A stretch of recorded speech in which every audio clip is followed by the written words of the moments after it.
whether the war will really end already this year, whether the first call to Trump, Putin, or vice versa, who flew on a secret flight from Moscow to Washington, we talk with the host of Khodorkovsky Live, Sergei Aslanyan.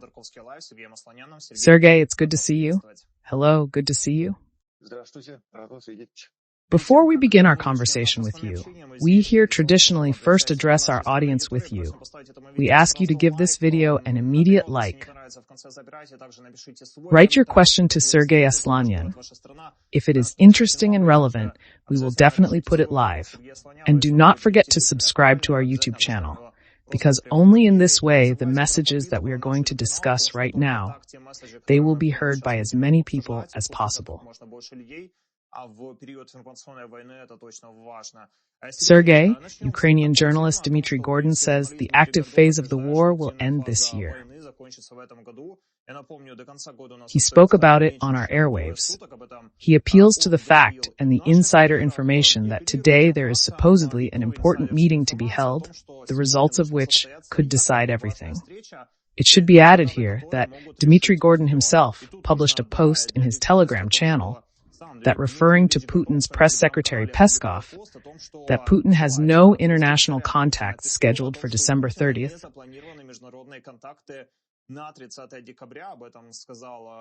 Putin's spokesman Peskov said that, and Peskov also added today that there are no preconditions for the war to end or any active phase right now.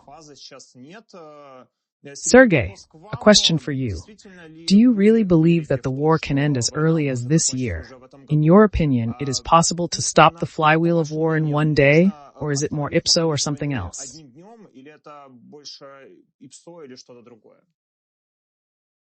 We are trying to weigh on different points of view, on our own individual scales of probability theory, how much a particular event may or may not happen. In principle, this war invented by one man for his own amusement can be stopped by one man in 1 second, i.e., Putin's order is enough. Everybody stand still, don't shoot. And after that, the war is over. No matter how we call it, it's the war is over. Aggression, SWO, everything. The will of one man, it will be absolutely fulfilled. If we are trying to understand how likely it is to stop the war with a stroke of the pen, a wave of the hand, a raised eyebrow, yes, 100%, there is no doubt about it. What will be the prerequisites for this to finally happen? Do we have 24 hours until the end of the year when we can expect it to happen? Probably not, especially since Russia takes holidays very seriously. It's an occasion to have a drink. It doesn't matter where you are, in the trenches at war, or in some distant Dhaka, and you have black caviar and a whole pool of black caviar. But when Russia enters the season of holidays, it starts to prepare for them unrestrainedly and chop tons of Olivier salad, and then also unrestrainedly celebrate. And suppose that now, for example, the same Supreme Commander-in-Chief Field Marshal Putin is thinking about something other than Olivier salad? And there's trouble there, but in everything else, a little bit. He's got war, economics, politics, and most importantly, it's Olivier. It's a new year, we should celebrate. It doesn't look like anything was decided at the last second, although of course it's Yeltsin's handwriting, hello new year, hello country, I'm tired, I'm leaving. Of course, we know this too. There was an example in history, but it's very unlike Russia. No, New Year, war. Russia is such an unrestrained country where everyone soon gets tired, so you have to rest for a long time, and the New Year vacations are very prolonged. And then somewhere during the year, due to various circumstances, this war will start, at least to get rid of the momentum. And at most it will go on pause because there are already prerequisites for the rest of the events. Trump is already expected, one way or another. The 20th. A call to Putin, a demand to Putin, Associated Press, or some direct White House contacts one way or another. The fact that Trump has taken up this issue, and it is absolutely guaranteed that he will not leave it alone and will bring it to some kind of a finale. Not winning Ukraine, not defeating Russia, but a finale, when it will be a purely political fulfillment of his promise. I promise to stop this war, and I stop this war. There are prerequisites. And after that, well, it's unlikely that Russia will go for some kind of lightning-fast, stopcock method of ending the war. The fall is in progress. The outcome is not bright. There will be no parade on Kreshchatyk, so we need to pull the cat by the tail, including cutting off the tail of the cat. And of course, Putin, on the one hand. January 20th is too important date for all mankind, because Trump, it is clear that he will not celebrate, cut Olivier Salad for his inauguration.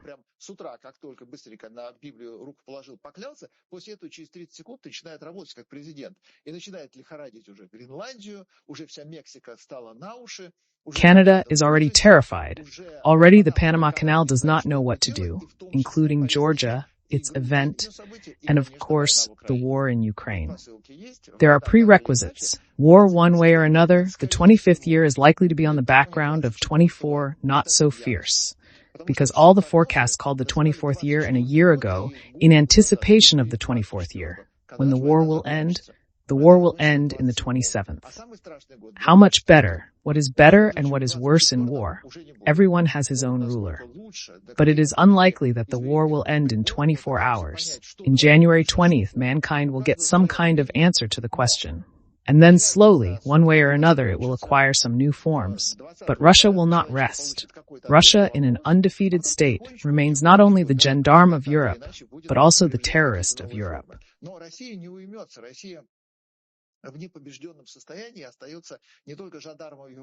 Russia is very fond of terrorism. Russia was actually created as a state, the very same country. It was created as a terrorist state. Its task was war in the whole world, and its method of war was to spread the system of socialism on the planet Earth.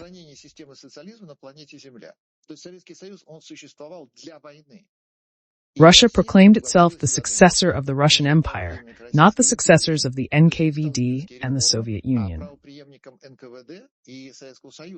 That is, the same style, the same kidney, the same security forces remain. So Russia, if it is not smashed, if it is not destroyed, if Putin is not shot, remains a very serious problem in the world, not only in politics, but also in the terrorist movement. Because all other Taliban and Palestinians of the world, they primarily receive weapons, ideological support and money from the Soviet Union, and from modern Russia, terrorism owes much of its birth, and Islamic terrorism owes its birth primarily to the Soviet Union. So, if Trump limits himself to political decisions, he will be able to put the parties at the negotiating table to start a kind of process at the entrance, which will make the parties shoot less, and there will be some kind of peace for a very long time.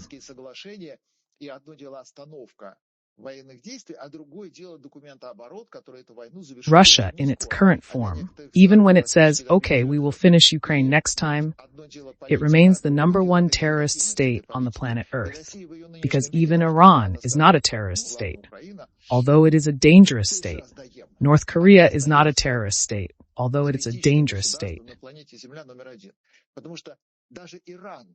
Это не террористическое, хотя и опасное государство. Северная Корея – это не террористическое, хотя и опасное государство. And Russia is a terrorist state. The essence of Russia is just that. The essence of the Soviet Union is just that. So the unsolved problem to the end, not cured disease and smoldering diagnosis, they will detonate, including during the 25th year. And if before the beginning of the 25th Trump hopes peace, there is an illusion that the escalation ends, but closer to the summer is not so killed.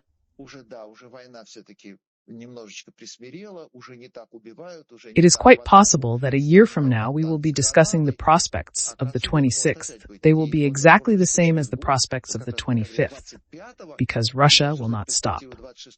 Against this background, there are always secret contacts. This is something that we cannot get used to. We are students of the socialist system. We know that it's either black or white. There are always our own, and they are a priori good. And there are enemies, and they are a priori bad, evil, and the world is divided, at least from the point of view of communist morality and political equilibrium. Here is ours. It is good, there is not ours, it is bad. And it seems that, of course, iron hatred, Behind it, long generations of people lived, formed, accustomed to the fact that nothing good comes from there, although genes are from there. Gum, color TV, computer, car, everything is from there. But ideologically it is wrong. But there were contacts. And even in the period of aggravation, the Cuban Missile Crisis, this did not prevent us from buying everything from the West. Because the Soviet Union was a failed state industrially at all times, the factories were all American. Albert Kahn, 500 factories. Automobile factories are foreign. The whole industry is foreign. The shameful building that people passed by in bewilderment at the Kalushskaya metro station in Moscow, on the outskirts of the city, where it says Stanko import. How so? After all, the Soviet Union was a superpower. It should be exported from the tank, the whole world. Dreams of buying Soviet machine tools. In the Soviet Union, nothing works without imported machine tools, because all weapons are Western weapons. All technologies for the production of absolutely everything, electronics, household appliances, construction industry, all medical equipment, it is all only foreign. In the Soviet Union, even sewing needles were not available in industrial production in order to provide the country with socks. There is a needle, a special machine. It was either Japanese or German. The other just didn't exist. And this did not prevent a failed country against the West from always standing in the posture of an agitated girl, offended. The West is wrong. And yet the West, feed me, give me water, and give me technology. So when there were direct conflict escalations at all times, the same Caribbean crisis, when there were wars,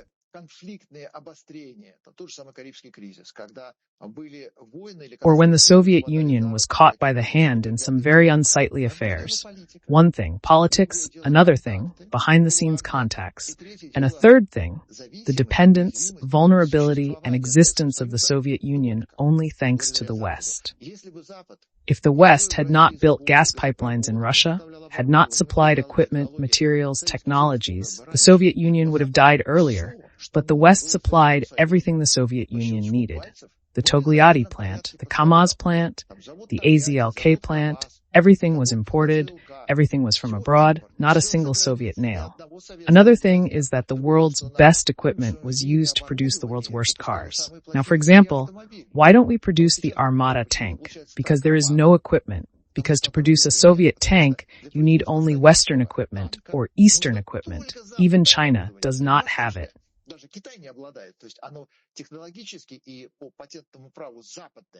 And China cannot finally equip a production site for the Armata tank.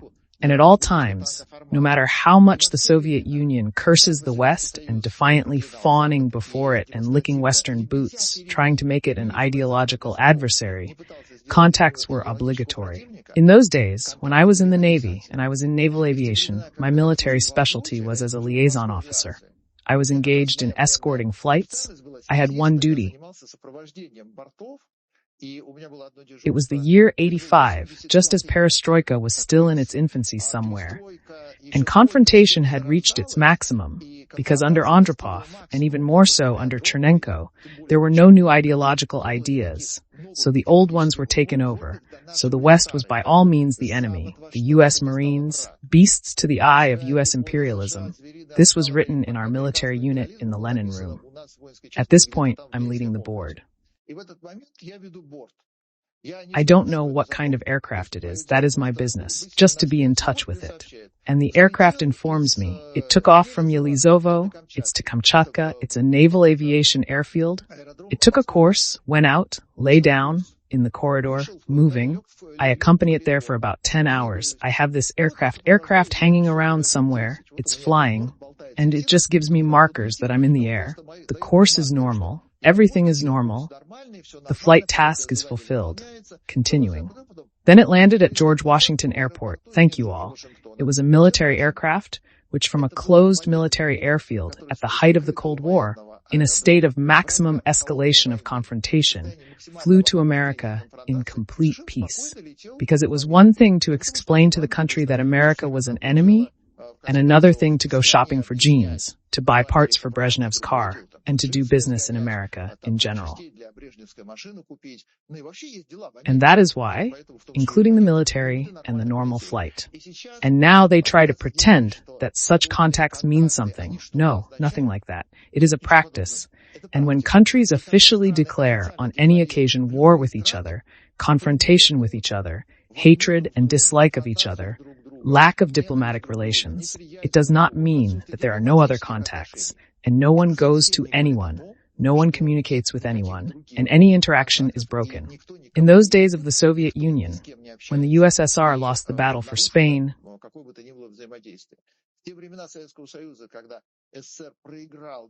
and Generalissimo Franco, a fascist, took over Spain until he died in the 70s. The Soviet Union, then in the 36th, broke off diplomatic relations with Spain, and actually Spain, after the defeat of fascism, remained the only officially fascist country in Europe. Fascist Germany fell, all Hitler's satellites fell, but fascist Spain remained, and Franco ruled it. The Soviet Union had no diplomatic relations, but nevertheless representation.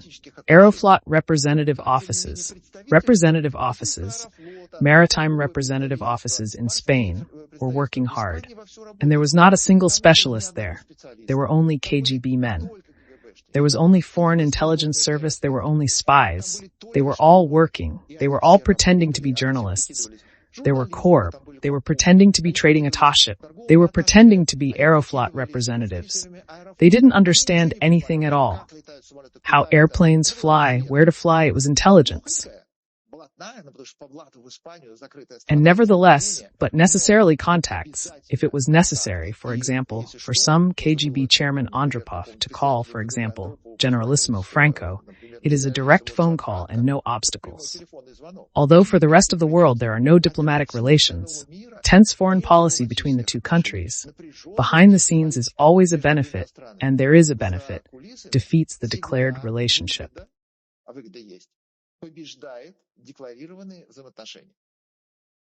Sergei, about non-public communication, we will definitely talk to you again. The next question is about this. We remind you that we have a traditional poll in our chat under this video. Today it is the following. Whether the war will end this year. More than 1,000 people have already voted, and the sociology is as follows. Yes, there are prerequisites, answered 33% of people, and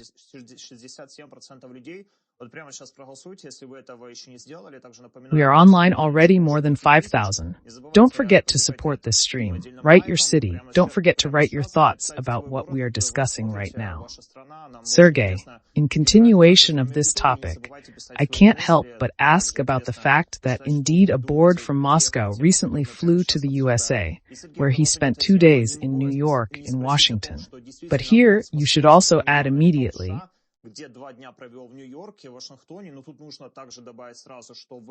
Russian Federation officially commented on the flight of a Russian special airplane to the United States. And Foreign Ministry spokeswoman Zakharova says this is another rotation of Russian diplomats.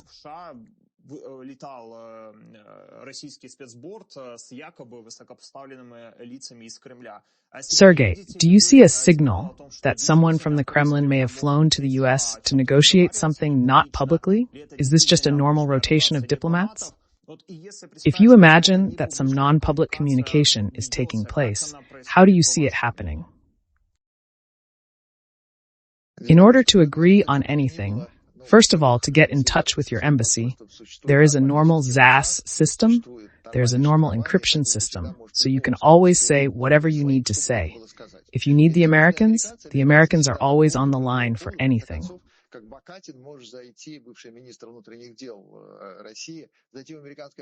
To talk to anyone, and you will be heard.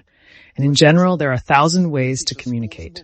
And when a special airplane flies, it flies to America. It does not mean exactly the same thing. It's the third option. It's at the moment bringing to America secret materials, military secrets, diplomatic mail, weapons, drugs, and money for the residency. Because if you are a diplomat,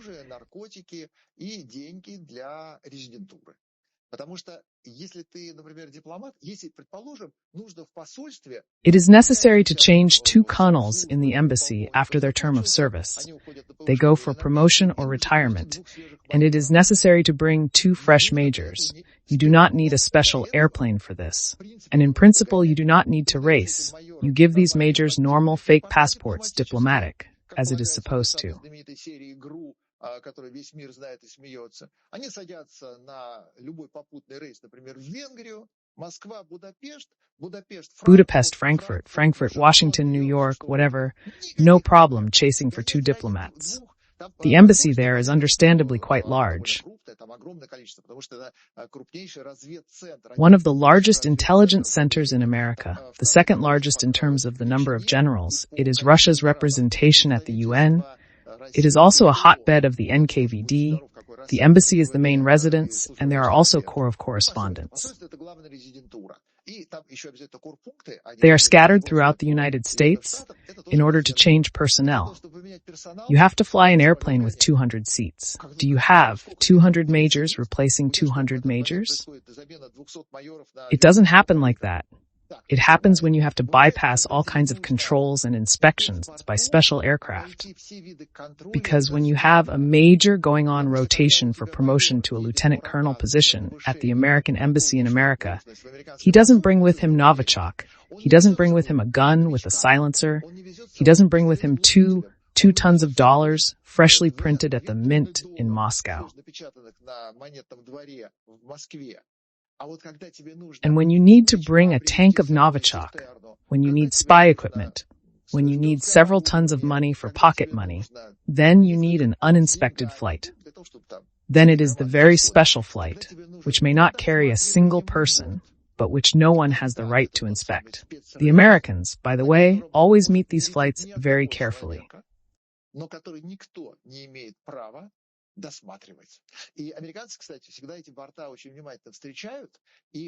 When they arrive, they move aside, they moor near a separate hangar, and there is always obligatory, all those who pretend to be airfield employees. It is just the American Special Forces.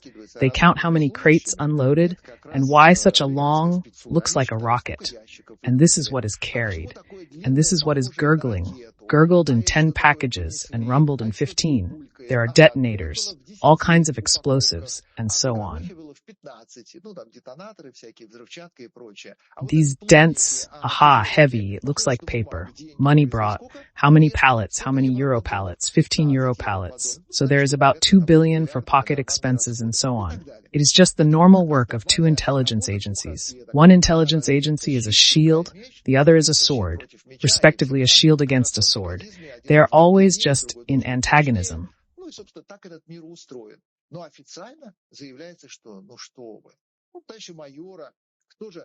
And who would take a major or a lieutenant to the embassy via Turkish Airlines?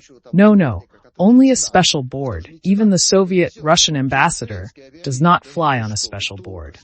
And you also need a special board when you need to take something out of the country on your way back, things that you have stolen, military secrets, everything that was lying around, everything that the embassy works for.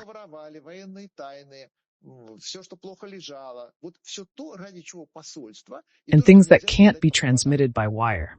For example, from Argentina, a special board is carrying drugs.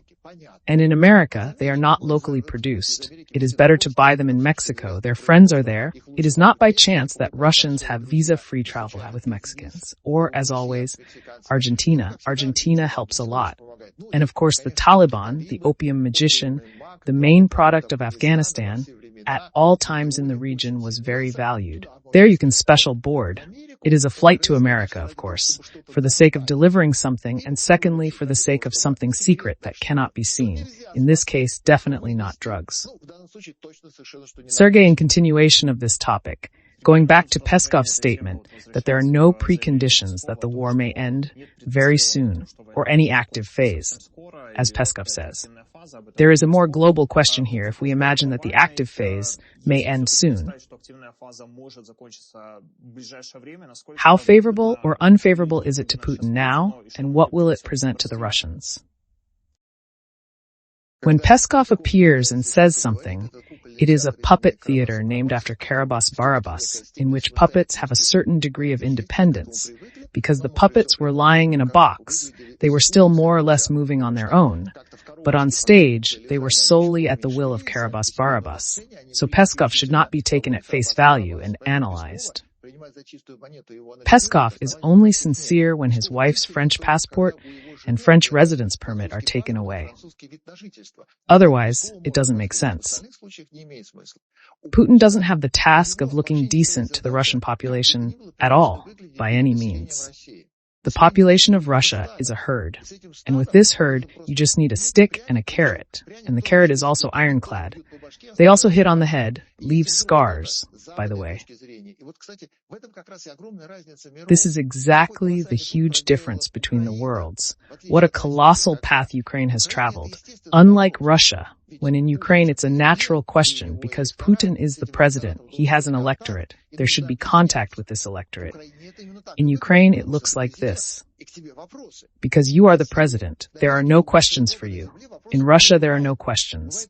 There is only adoration. Now all the crises in Russia, a man was killed in the war, a pipe burst, kicked out of work, ran out of money, help, it all ends up at the governor's level. There's a complaint against the governor.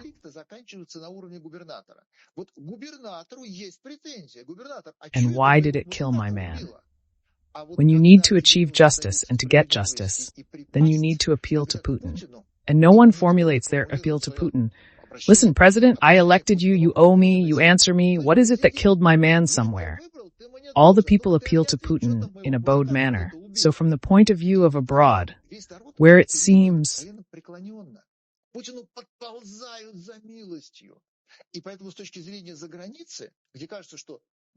how else? They don't understand what usurpation of power is. It seems to them that, after all, there was an election procedure, and of course, he is the president. He has some responsibility to the population that he is killing in the war, just spending on the war.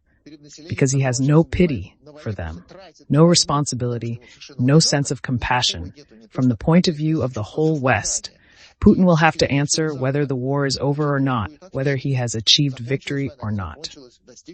Whether you achieved your goal or not, it requires explanation. It does not require any explanation, just like the same plane of Azerbaijani Airlines, which was shot down in front of the population of the country.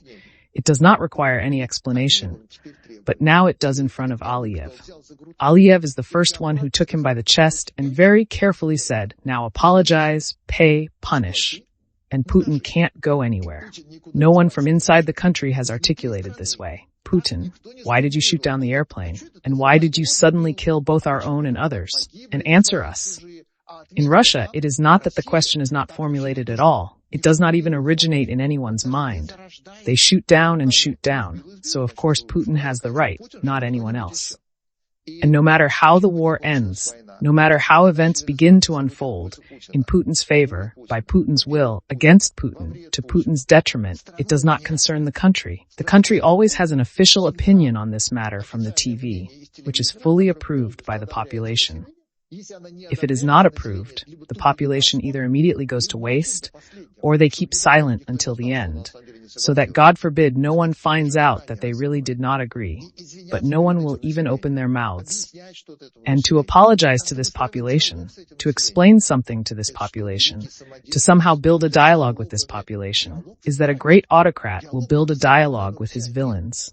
Dialogue at all times in Russia is one, on weekends to flog serfs at the stables, preventively, before he stole, before he messed up, did nothing, just remembered that here's the power. Nothing has changed since then. Nothing changes in Russia for 20 years. Nothing changes for 200 years. For these 200 years, with serfs' relations with the authorities have not changed at all. And that is why it is one thing how we see this situation. Discuss it and understand that in this case Putin has problems. It is not so in the country. There are no problems in the country, and the clouds, if anything, will disperse them. Sergei, in continuation of this topic, Lavrov also said that Russia wants to lift the moratorium on medium-range and short-range missiles that can carry a nuclear charge. We remember this Oreshnik story. The question for you, how should we even take this news and statements from Lavrov in simple terms? Is Russia and the Kremlin really raising the stakes to the max right now?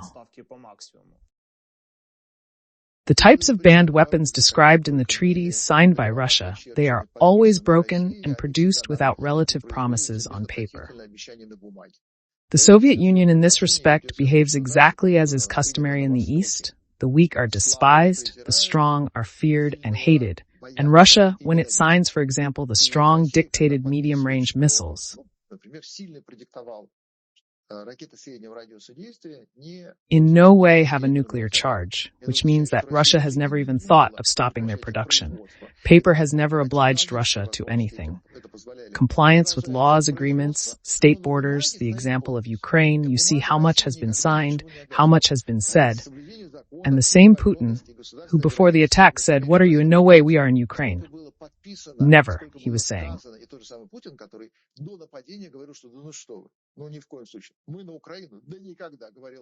Knowing full well that he will attack Ukraine. So when someone somewhere says that Russia, for example, does not produce, it does produce.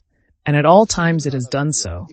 It always disregards any agreements because they are weak, or if they are strong, they are simply despised.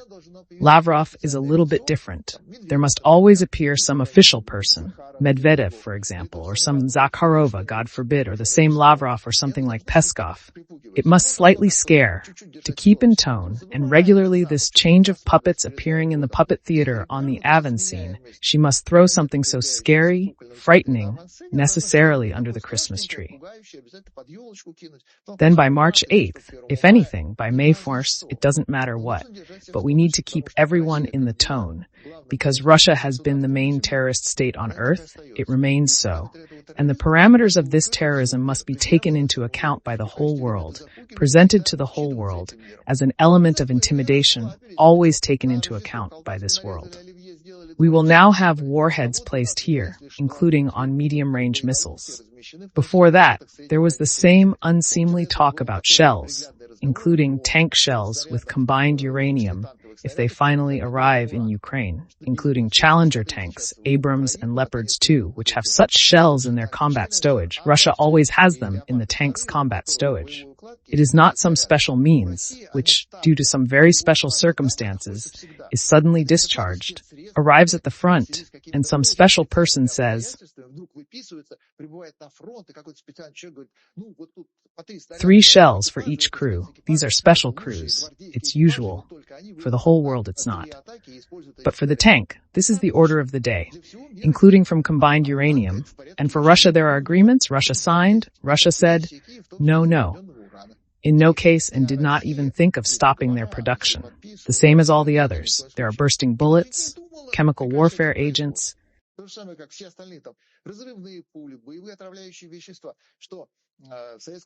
that in the Soviet Union factories for the production of chemical warfare agents, at least one day to stand idle.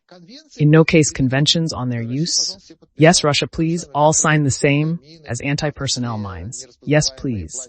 Where do you put your signature? Good. So please increase the plan for this month by 15-20%. Or better, by 100%. The Soviet Union has always been like this. It has never been different. And Lavrov is an element of intimidation. Today Lavrov, tomorrow someone else will be on the schedule. Sergei, Putin is really a terrorist. While Putin and Lavrov are scaring everyone with nuclear weapons, at the same time they are shooting down civilian planes with their own air defense. And let's discuss the news that Putin called Aliyev for the second time in 2 days about the plane crash. Obviously, they discussed the shooting down of a civilian plane by Russian air defense.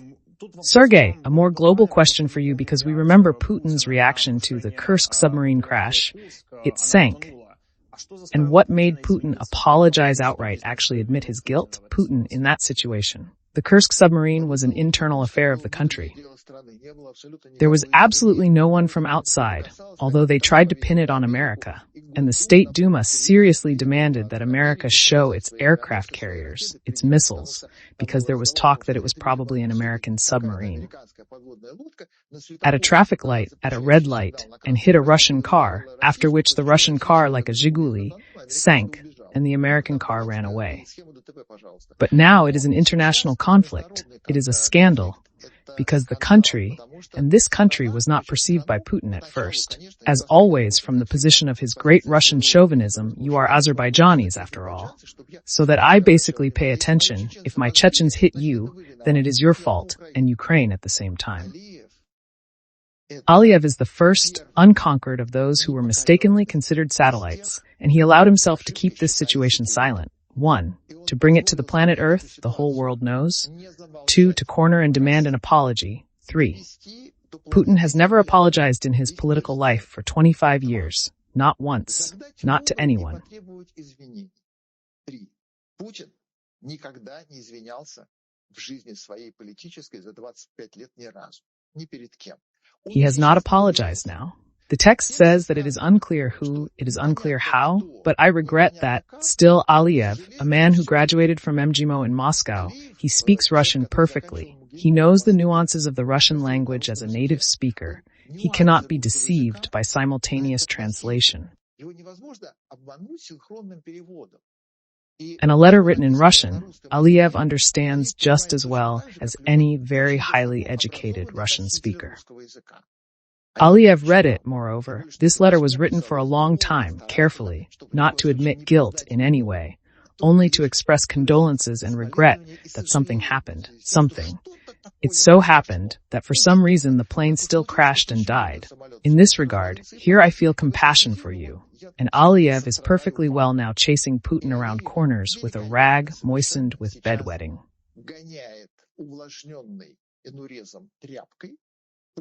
And Putin is trading with him, because Azerbaijan, Turkey is next to him, and it's a united front, and it's very serious. And Syria is badly dissonant, like a prick in the shoe.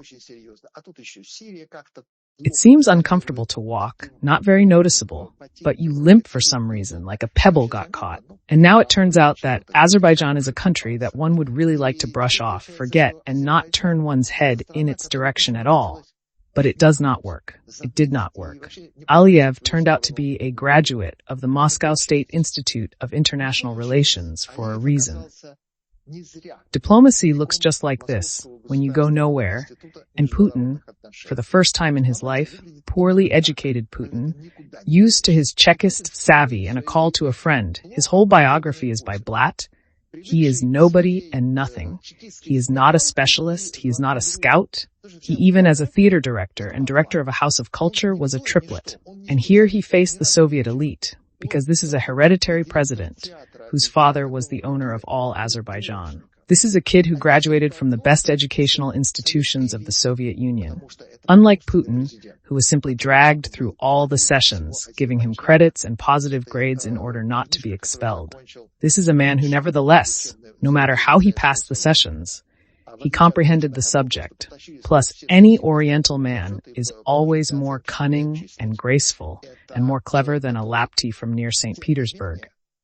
And no matter how Lapti seems to himself a brilliant reflection in the mirror, Aliyev gave him a chance to get into trouble.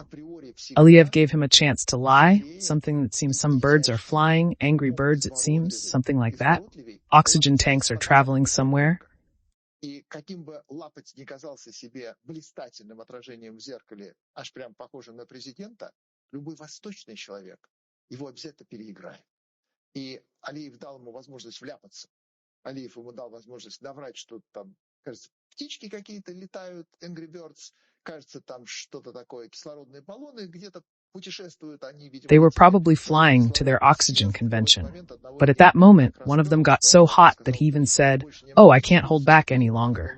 He yelled at the whole cabin. And some other nonsense, as always, because the Soviet Union always says, South Korean Boeing, we don't know. It went beyond our airspace. Yes, sorry. We shot it down later. There was also a scandal in the 84th year. Here, now, when Aliyev, as a diplomat, set a trap, Aliyev is not alone. Putin always knows that the whole world is for him, and now it turns out that the whole world is not for him. And he's absolutely put him in check, and Putin can't do anything about it, because Putin hasn't apologized yet, but he'll have to do it. He'll have to pay. He'll have to pay too. You can't get away with deep condolences. No one will know about it here in Russia. Russia always thinks that they shot him down. They shot him down. It's okay. The next part of the Marlison ballet will follow, because Aliyev will demand that the guilty be punished. And to punish the guilty is to punish the Chechens. And in Chechnya, it turns out that they will punish the junior technician, who at that moment was supposed to carry out routine maintenance on the instruments, but not their favorite dispatcher, who was sitting at Grozny airport just on this flight. And this is his favorite dispatcher, because he used to be a soccer player and played at the very club whose owner was Ramzan Kadyrov. That is, it was Kadyrov who played his favorite soccer player, you know what, on the computer, playing Tetris? That's the same thing. Here you are, work. You have a salary. This is in Chechnya, by the way. Not many people have a salary. This is a very important moment of public service. To punish him, or whom to punish his military, that is his next nephew, who did not give the command carpet, because the command to carpet was given after the plane was shot down, who should be punished.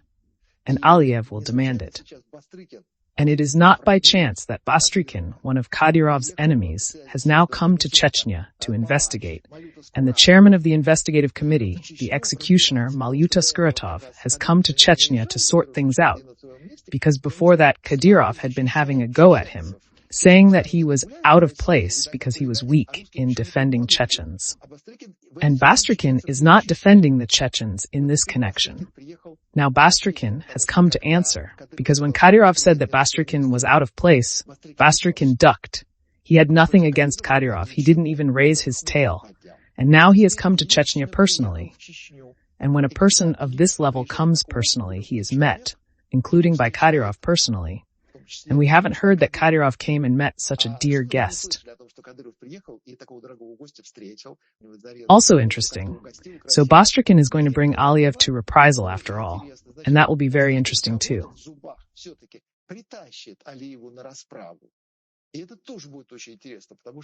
Because untouchable Chechnya, thanks to Aliyev, is now untouchable.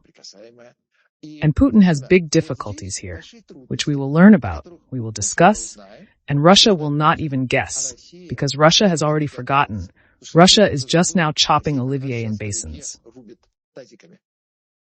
Sergei, an amazing chess game that Putin will lose. Sergei, we have 11,000 people watching online. Right now, and do not forget to write your city, where you are watching us from, your country. It is interesting to know your geography. And also, do not forget about the traditional poll in our chat under the video. More than 3,000 people have already voted. The question is, will the war end this year? 32% believe that yes, there are prerequisites, and 68% believe no.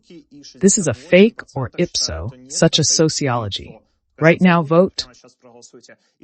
In continuation of your analysis, my next question is about the fact that Putin has again been recognized as the loser of the year, according to Politico. Sergei, a question for you. Against the backdrop of the news that you and I have been discussing, is Putin really the loser of the year in terms of politics, war, and the events that are happening in Russia? Assad is probably a bigger loser. He lost his country, unlike Putin, who had the same thing yesterday, tomorrow, and the day before that. Putin is in his third year of entertaining himself according to his script, and there is no way to say that he has not succeeded in something. There are certain difficulties, of course, but his caviar layer has not become any smaller, and Assad has not just run out of caviar, he has run out of country. And if you look around, there are quite a lot of losers. For example, Kamala Harris is a loser. She has very serious difficulties in this regard, because now nobody needs her. Nobody needs her at all. And before, she was supposed to be the #1 politician on the planet Earth. There is Olaf Scholz, the loser of the year, who can already feel with his 5th point below his back, where his back loses its decent name, the upcoming blow to the will. And he is also somehow squirming because he did not succeed in 2024.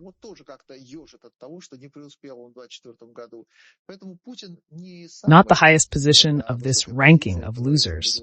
Representative of those who did not succeed, there are those who really, very seriously, very catastrophically lost the 24th year. It's definitely not Putin. unfortunately. Sergei, we don't have much time left, but I can't ask you a question that is definitely a good question for us, that the White House has allocated $2.5 billion to Ukraine. It was announced in the White House. How much? Sergei, how much good news is this for us after all? Obviously, Biden is leaving. How big is it militarily and politically for Ukraine right now? Biden, throughout his presidency, had the opportunity, just like Trump, to prevent war, stop war, end war, and he did nothing. He made favorable policy decisions, measured, unpopular,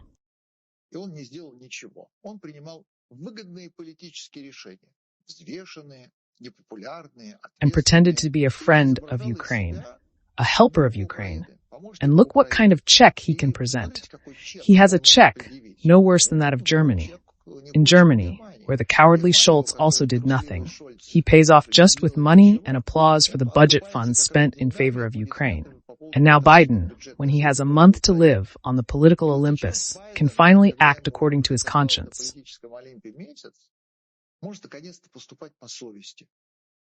Can act not as a weather vane, but as a human being.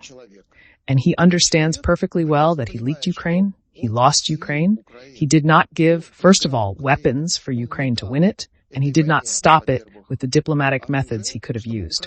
He could have extinguished that war, he didn't. Now, belatedly, he's trying to do what he's been going to do for 4 years, help Ukraine.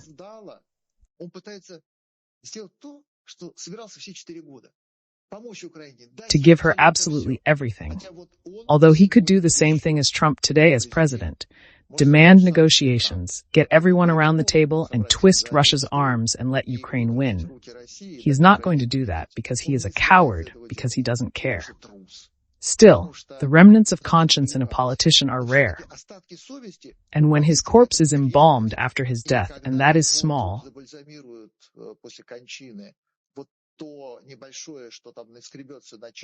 what scrapes on a teaspoon as conscience can be exhibited in a museum separately. But because look, the politician had a conscience before his death, political and physical. But it is there, it is present in a homeopathic dose. That is why now America, with Biden's signature, is helping Ukraine to the tune of billions of dollars. It is a significant help if it manages to get there, because it is not money transferred over the phone. It is something that should turn into concrete weapons. It is not a few wagons with money. It is not a special airplane, like, for example, the Russian one that flew to Washington, which brought the same cash. It's not 5 billion that have been scattered over Ukraine. It's weapons. These weapons need to be at least bought, and worst of all, produced. And Biden may not have time because Trump can stop it. Biden knows why and is in a hurry to at least somehow redeem himself before Ukraine. And it is great if these are tanks and missiles and they have already been produced. All that is left is to deliver them. Then, yes.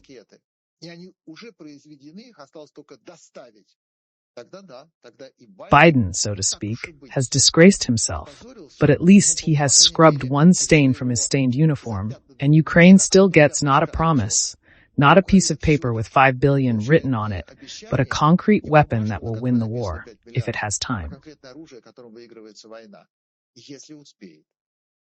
Sergei, thank you for this wonderful conversation. Thank you for your analysis, your position. Sergei Aslanyan, host of Khodorkovsky Live, answered our questions today. Friends who watched online, give this video a like right now. Write your comment, what you think about the topics we discussed. Also, do not forget to describe your city, where you watched us from. Soon we will see you on air on 24.